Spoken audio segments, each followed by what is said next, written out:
the way that I use AI in my consulting and my coaching is I teach entrepreneurs how to leverage this technology in order, like I said before, in order to, get these mundane things out of the way so that they can really focus on the crux of the business. And so,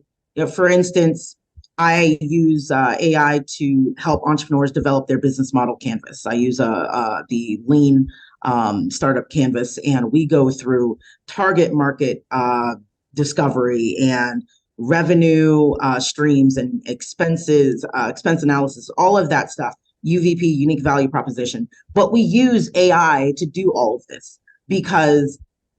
it shouldn't take you 8, 12, 24, 36 hours to develop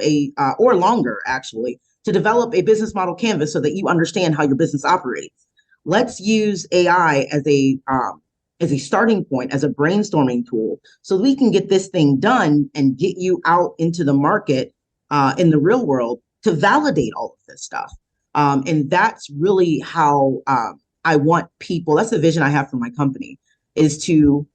shorten the amount of time of planning and beating your head against the wall as an entrepreneur and get you from inside of the from the drawing board outside into the world where you can actually start making money and interacting with your target market. So that's the vision that I have for my business.